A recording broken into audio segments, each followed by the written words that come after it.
و بالاخره روزش رسید که رونمایی کنیم از یکی از بهترین اکانت‌های ایران و همینطور اکانت یکی از یوتیوبرهای ایرانی که بهترین بودن در اوج خودشون.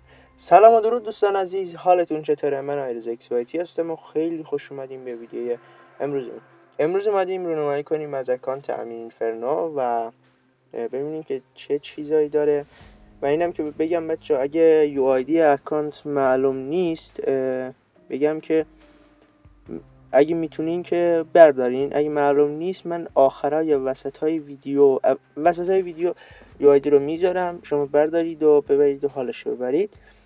و اینم بگم که پیشنهاد میکنم که ویدیو رو نزنید جلو، چون یو آی دی رو بردارین حتی توی سرچ هم بزنین نمیاره، به خاطر اینکه دلیل داره، چون که استریمر مود هست بیشتر این اکانت امین اینفرنو و نمیاره بالا. و بذارین همینجا ببینیم با هم دیگه، همه گاناشون نشون میدم، همه اسکینا و همینطور هر چیزی که هست و یو آی دی هم که در آخر بهتون میدم. بریم سراغش. 23 بار بتل لجند شده بود، 8 بارم مولتی. اکانت هم 18 تا میتیک داره و 129 تا لجند و همینطور 906 تا اپیک و 940 تا از اونهایی که نمیدونم اسمش.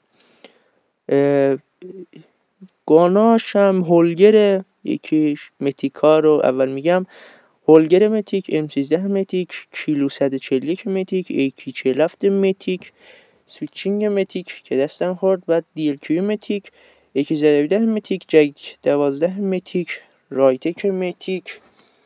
و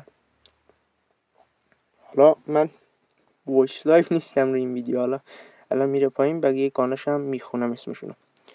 CBR4 میتیک که یکی از بهترین گاناست، فنک میتیک، اودن میتیک، پیکسیپر، ازول میگن، کریک 6، EM2 میتیک و QQ9 میتیک و BP5 میتیک. بقیه بچه ها از این بعد گانای لجند اسم همشون رو میخونم و شما میتونید ببینید. اسم گانا که SM10، AK47 و زیلات.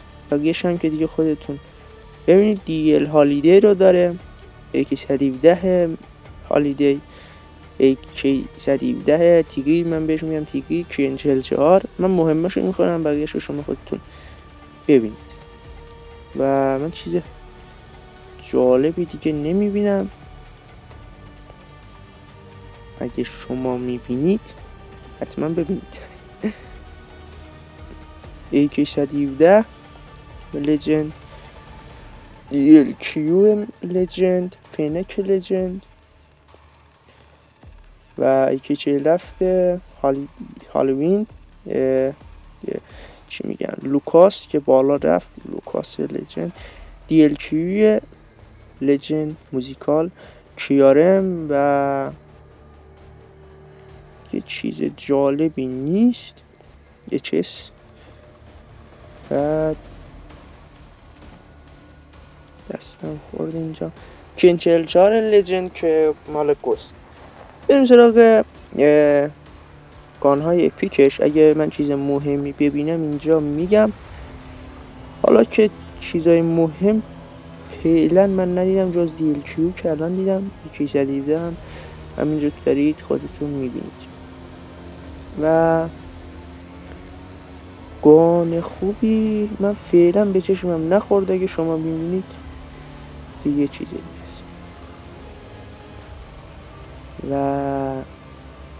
فعلا چیزی نداره از اپیکا، البته داره ولی خب پایین تره، باید خیلی بریم پایین تر که چیز عجیب و غریبی من نمیبینم فعلا، حداقل تا اینجا چیزی ندیدم. چی داره اینجا؟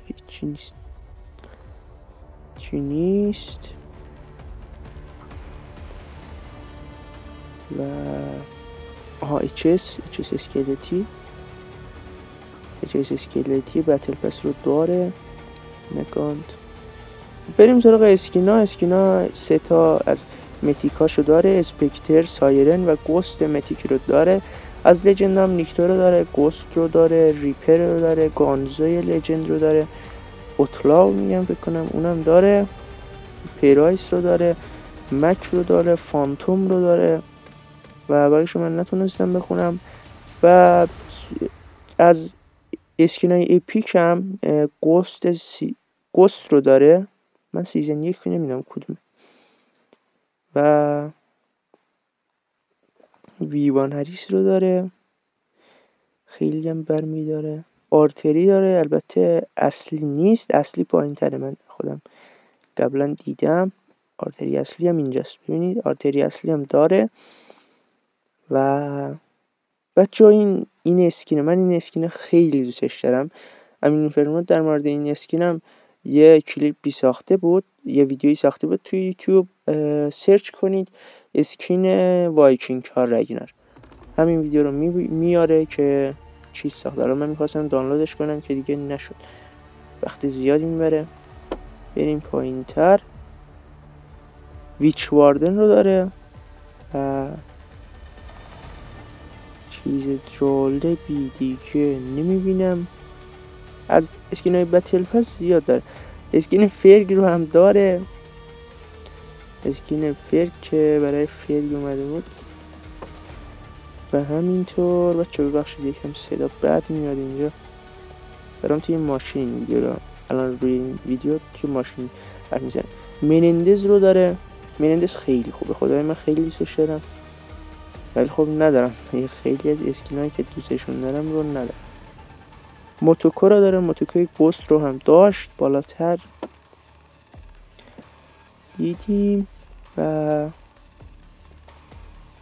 دیگه چیزی فکر نکنم داشته باشه، ولی خب ما دیگه تا اینجا اومدیم پایین تر هم میریم. بله چی میگن، خیلی از اسکینای بتل پس رو داره.